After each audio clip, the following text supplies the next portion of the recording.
Santa Basílica, unido también a una fiesta de la dominicanidad, Día de la Restauración del Pueblo Dominicano. Saludo con cariño Daisy de León, gobernadora de esta provincia, Aide López, directora regional de Educación, Pablo Ávila, vicealcalde de esta comunidad, a los regidores, autoridades civiles y militares, pueblo de Dios reunido, hermanos y hermanas todas. Hoy, en este primer momento, quiero meditar sobre la realidad del templo. En el Antiguo Testamento, el gran Salomón construyó el templo de Jerusalén. El pueblo necesitaba un lugar para la oración, para reunirse, estudiar la Torá y estudiar los profetas. Ustedes saben que este pueblo se liberó de la esclavitud de los egipcios y nació el judaísmo, y esa religión tenía que tener un lugar para adorar al Señor. Ya con los mandamientos creados, que es la Torá, con la historia de los profetas, ellos se dedicaban al estudio de la ley o de la Torá y al estudio de los profetas, y tomaban el sábado como día consagrado al Señor. Es la mentalidad del judaísmo. Y hubo una ocasión entre guerra y conflicto en el pueblo de Israel que se destruye totalmente el templo para dedicarse a dioses paganos. Y hay un salmo que dice: ya no tenemos templo, no tenemos sacerdotes para brindarle el culto a Dios. Ahí viene ese concepto del templo, darle culto a Dios, ofrecerle un culto verdadero, una ofrenda agradable a Dios. Es el lugar que está compuesto por piedras, cosas materiales, pero hay un templo vivo que es el pueblo de Dios que se congrega en ese lugar, porque el templo sin el pueblo de Dios no tiene razón de ser. Y fíjense en el Evangelio de hoy, que Jesucristo hace una pregunta importante. Llegaron a la región de Cesarea de Filipo.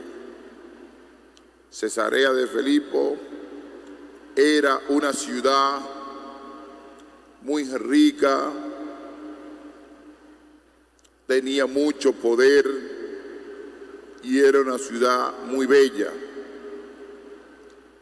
Y en medio de esa ciudad estéticamente sublime, Jesús le hace una pregunta. ¿Quién dice la gente que es el Hijo del Hombre? Lo primero que tenemos que preguntarnos, ¿por qué Jesucristo lo lleva a la región de Cesarea de Filipo? Diciéndole claramente que ahí no está la grandeza de Dios en las cosas materiales, sino que el Hijo de Dios es sencillez y humildad. ¿Quién dice la gente que es el Hijo del Hombre? Ellos contestaron lo que decía el pueblo, unos que Juan el Bautista. ¿Quién fue Juan el Bautista? El primo de Jesús, que nació del vientre de Santa Isabel. Ustedes escucharon la lectura de ayer, cuando María visitó a su prima Santa Isabel. La criatura que llevaba Isabel en su vientre saltó de alegría, se llenó del Espíritu Santo, diciendo que la Virgen María, a través de su Hijo, era portadora de la presencia del Espíritu Santo, que ella también llevaba en su vientre. En conclusión, Juan el Bautista preparó el camino del Señor. Allá en los senderos viene uno que puede más que yo, que no soy capaz de arrodillarme, de soltarle la correa de la sandalia. Hace referencia a Jesús el Nazareno. Otros que Elías. Elías fue un gran profeta en lo que se llama hoy el Monte Carmelo, que se encuentra en el norte de Israel. En esa época habían dos grandes profetas, el profeta Elías y el profeta Eliseo. El profeta Elías estaba en el Monte Carmelo. De ahí es que viene toda esa devoción de la Virgen del Carmen. La Virgen del Carmen, ella es portadora, ya prefigurada por el profeta Elías. Otros que Jeremías, o uno de los profetas, que entre ellos había duda quién era verdaderamente la persona de Cristo. Habían comentarios, habían preguntas, habían dudas. Pero Jesucristo le hace una segunda pregunta. Él les preguntó: ¿y ustedes, quién dice que soy yo? Fue una pregunta directa. No quiero camuflaje, que ustedes estén opinando que yo soy este, sino ustedes, los que caminan conmigo, los que están al lado mío, que son los discípulos, los apóstoles, los 12, ¿qué dicen ustedes que soy yo? Considero que hubo un silencio, se miraron el uno con el otro. Simón Pedro tomó la palabra y dijo: Simón era como el delegado, como el vocero, el que hablaba, era atrevido,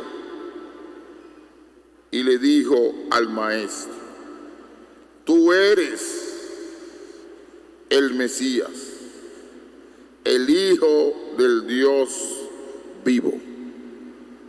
La respuesta de Simón Pedro fue correcta, pero hay que ver qué concepto, qué visión tenía Pedro del Mesías. Jesús le respondió: buenaventurado tú, Simón, hijo de Jonás, porque eso no te lo ha revelado nadie, ni la carne ni la sangre, sino mi Padre que está en los cielos. Que eso no vino de Pedro, sino del propio Dios, que se lo comunicó a Pedro.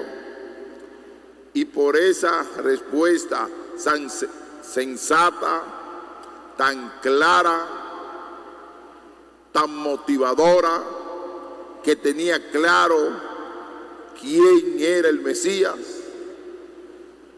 aquí en este momento histórico, Jesucristo coloca en las manos de Pedro la Iglesia universal. Lo coloca como cabeza de la Iglesia antes de morir en la cruz. Ahora yo te digo, tú eres Pedro, y sobre esta piedra edificaré mi iglesia.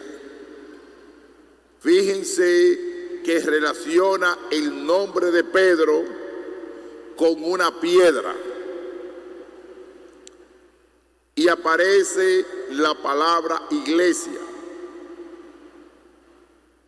Una de las pocas palabras que aparece el concepto de iglesia, la palabra iglesia, es en San Mateo. Y lo coloca frente a la iglesia, que fue el primer papa, Pedro. Y después todos los papas que han pasado son sucesores de Pedro. No son vicarios, sino sucesores de Pedro. El Papa León es sucesor de Pedro. El Papa Francisco era sucesor de Pedro, y así sucesivamente. Y le dice claramente: el poder del infierno no la derrotará. Te daré las llaves del reino de los cielos. Lo que ates en la tierra quedará atado en el cielo, y lo que desates en la tierra quedará desatado en los cielos, dándole plena autoridad a Pedro como cabeza de la iglesia. Pero cuando habla sobre esta piedra edificaré mi iglesia, habla de la piedra viva. Y esa piedra viva es el pueblo de Dios. El mismo Jesucristo, para limpiar un poco el judaísmo, le dice: ustedes han convertido mi casa en una cueva de bandidos y ladrones. Mi casa será llamada casa de oración. Por eso el templo tiene una finalidad fundamental, que es la oración y el culto verdaderamente del pueblo de Dios.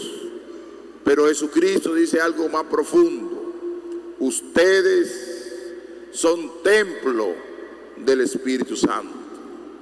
Cada uno de nosotros también somos pequeños templos del Espíritu Santo, que tenemos que vivir de acuerdo a Dios, a la oración, viviendo los mandamientos. Y hoy nosotros nos felicitamos porque un día como hoy, como ayer, que se prolongó hasta el 16, fue la dedicación de esta basílica catedral. Y uno le da gracias a Dios porque este templo ha sido bendecido por el Señor a través de un obispo que lo consagró, lo ungió en cada muro con el santo crisma, ungió el altar, lo llenó, y un incienso subió al cielo diciendo que esta es la casa de Dios, y los que participan de ese templo irán a la casa de Dios, diciendo que este templo es una piedra viva donde participamos muchas personas para edificar a Dios. El segundo momento, quiero hablar sobre el día de hoy, día de la restauración. La palabra restauración quiere decir que algo nuevo se levanta de algo antiguo que existía. Constantemente la República Dominicana tiene que vivir la restauración.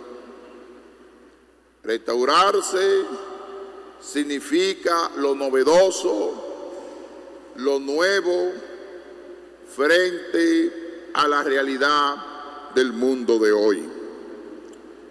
Hoy las autoridades civiles y militares, el pueblo dominicano, el gobierno dominicano, se reúnen en los templos para realizar la oración del Te Deo, que es una oración de acción de gracia al Señor, que en un momento lo vamos a realizar.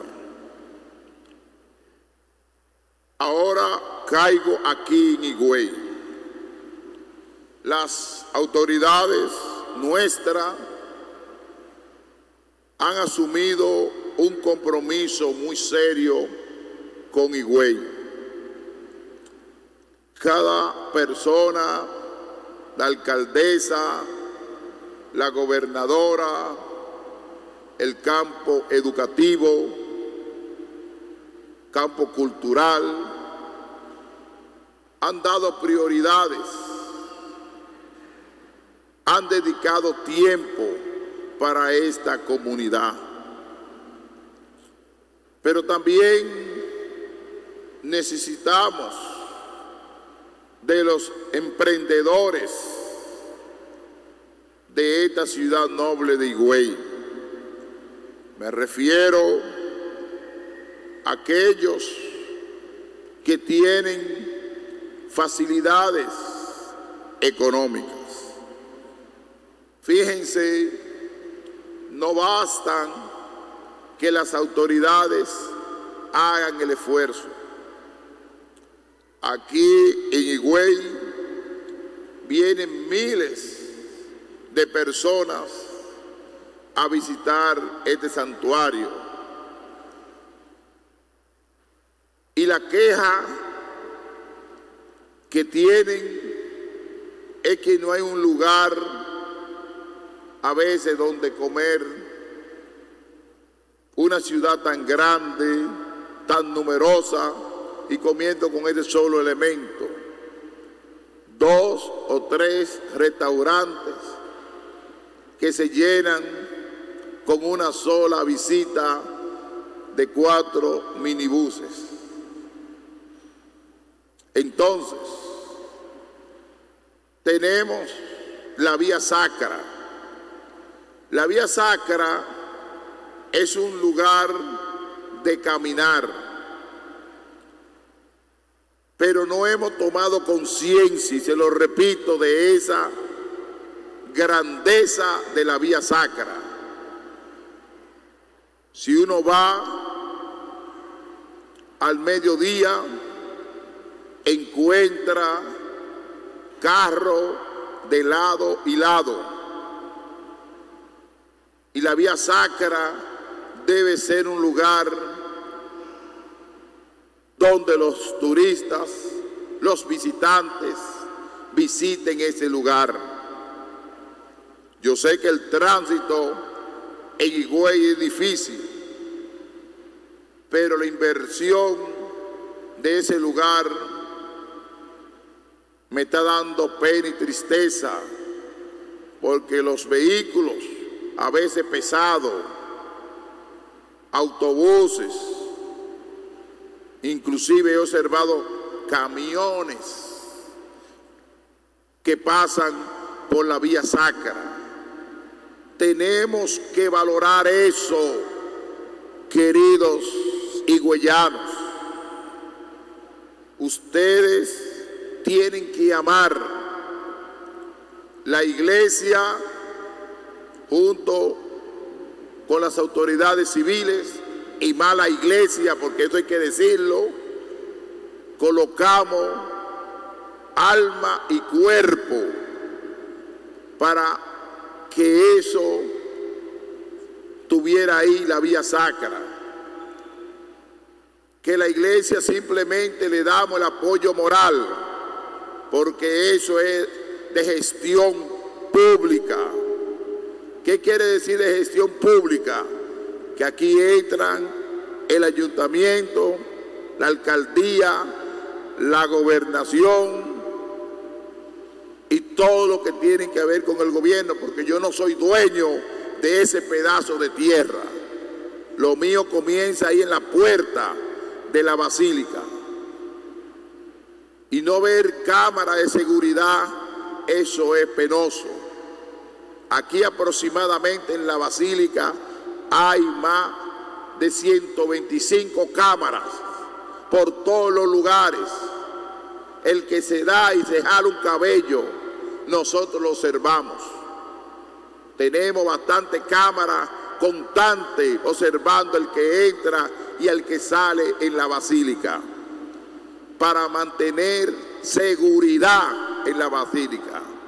Y aquí se han reducido esos robos cotidianos que se hacían, porque hay que invertir,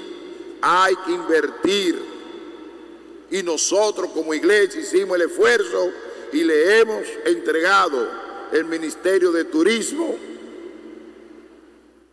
a la gestión pública esa vía sacra, y traten de mantenerla. A veces yo paso y me he levantado inclusive en la madrugada para ver si hay algún policía, ni los policías de los bancos ni el guardia que está en el ayuntamiento, ni el guardia que está en la gobernación, están trancados, durmiendo, y no están cuidando y no están haciendo su oficio. O si estuvieran verdaderamente vigilando esos lugares, no pasa a veces suceso de delincuencia, prostitución, pornografía que se está dando en ese lugar. Entonces, algo sagrado no puede ser algo ridículo. Por eso le llamo a las autoridades que se reúnan y traten de hacer un patronato para el cuidado de la vía sacra. Igualmente, quiero hacer un llamado a la DGC con relación a los motoristas. De 150 motoristas, ustedes saben cuántos menores hay. Más de 70 menores conduciendo motocicleta en hora de la noche. Y uno se pregunta, ¿dónde ese menor de 16 años para abajo consigue dinero para comprar un motor? ¿Dónde tienen los papeles para conducirlo? Un cálculo. Ayer tomaron 4 y están en el cuartel, menores de edad, conduciendo motores en hora de la noche. Y eso tiene que ver directamente la familia. Y por eso le hago un llamado a la familia higüeyana que traten de cuidar sus muchachos y muchachas. En este día de la restauración, traten de restaurar también su familia. No se descuiden de muchachos y muchachas en hora de la noche, tomando, bebiendo, endrogándose constantemente, menores de edad. Eso es lamentable y triste, porque eso que se dedican a vender consumo controlado, tienen su seguridad. Y yo pienso que sus hijos o hijas no están metidos en el vicio. Y hay que controlar esos puntos de drogas que hay aquí en Higüey. Meterle diente. ¿Quién no sabe dónde están los puntos de droga? Ellos lo saben. Y acaben con todo eso, porque entre unos años hay sectores de Higüey que nadie va a poder penetrar aquí, y eso hay que restaurarlo, restaurar la moral, principalmente en los centros educativos. Se lo digo a Aide López, que ha introducido la materia de moral y cívica, para que tengan buena costumbre, para que tengan un estilo de vida diferente, enseñarle la buena costumbre. Nosotros, los colegios católicos, le vamos a exigir a los estudiantes, exigirle lo que dice el currículo de educación, pero exigirle también moral y buena costumbre. Fíjense, yo tomé la decisión en excepción de congregaciones religiosas que los centros educativos de Higüey pasaran al convenio, y aproximadamente, no tengo así el cálculo, pero hay más de 4.000 estudiantes en los centros católicos, brindándole educación de calidad. Hemos abierto la Universidad Católica con un centro de estudio que se llama Hermano Pepén, Monseñor Pepén, donde hay 600 estudiantes de los más pobres. Cuando se abrió el centro, yo dije claramente: búscame los delincuentes, la persona rechazada por todas las escuelas, que yo lo voy a formar. Y ahí comenzamos. Y los muchachos están asumiendo disciplina.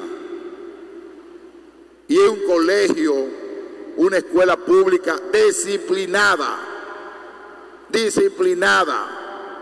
Yo voy con frecuencia y reviso curso por curso.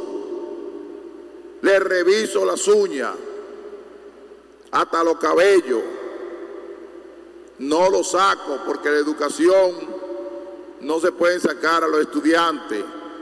Si usan arete, hay que aconsejarlo y decirle: mira, eso no es para acá, sigue estudiando. Nunca lo saco de la escuela, aunque tengan afro, aunque tengan arete. Lo que hay que luchar para que ese joven cambie de actitud, porque lo más inmediato es sacarlo. No, porque si yo lo saco, no lo estoy educando. Yo lo tengo que educar para que deje esa conducta de vida.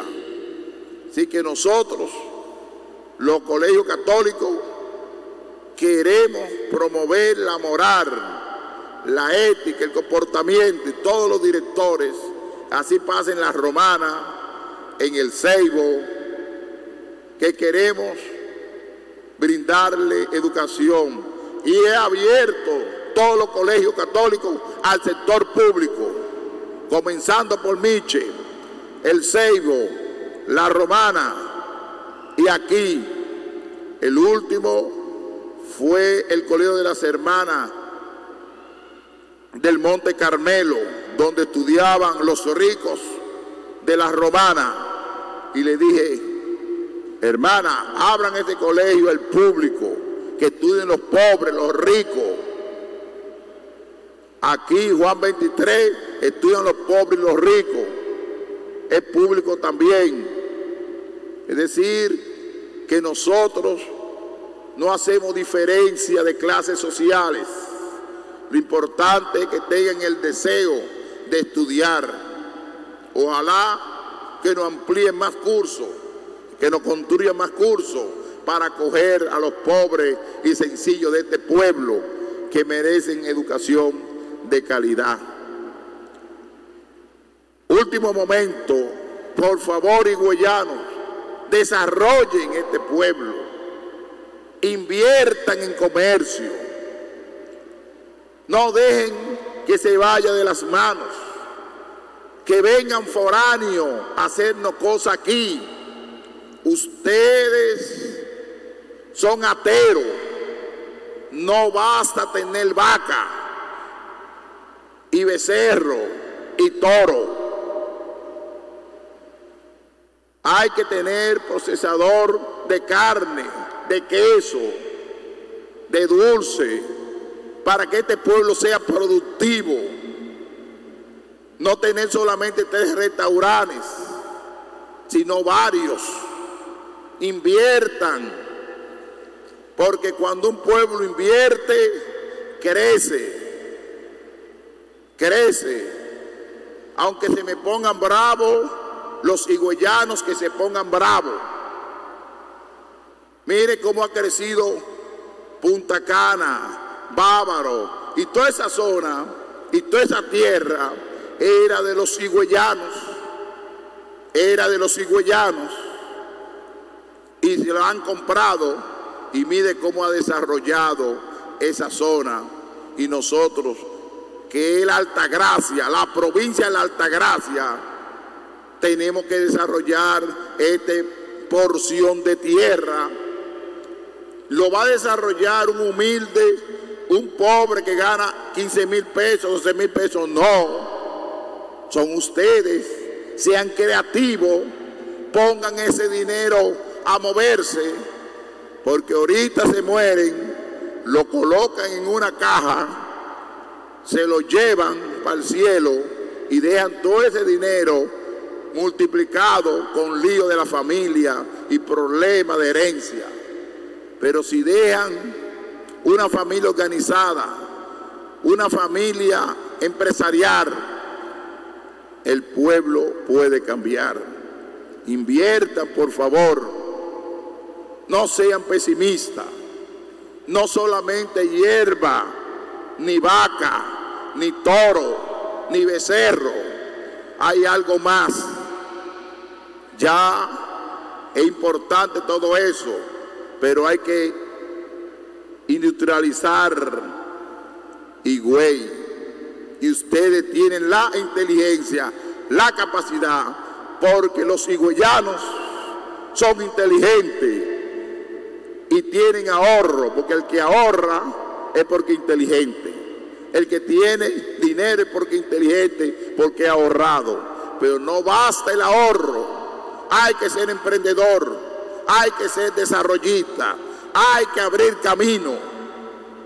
Y en este día de la restauración le doy ese mensaje a los higüeyanos. Y se lo hago porque lo quiero, porque nadie quizá se lo diga así en la cara. Aunque se pongan bravos algunos, nada.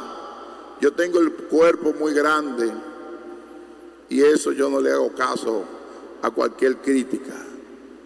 Vamos a echar hacia adelante a este pueblo que necesita mucho de ustedes, para que cuando los visitantes vengan, digan: he visitado una ciudad bonita, he visitado un restaurante que en la capital no había, he visitado una cafetería, un lugar de venta de alimentación, un lugar de vender signos de esta región. Es decir, que hay que hacer el esfuerzo, queridos higüeyanos, porque no van a comer el caramelo si se descuidan y después no griten. Inviértense y adelántense, porque muchas personas están mirando para acá, porque este pueblo está creciendo grandemente. Que en este día el Señor le bendiga a todos y a todas, bendiga a las autoridades presentes y bendiga a este noble pueblo higüeyano. Que así sea.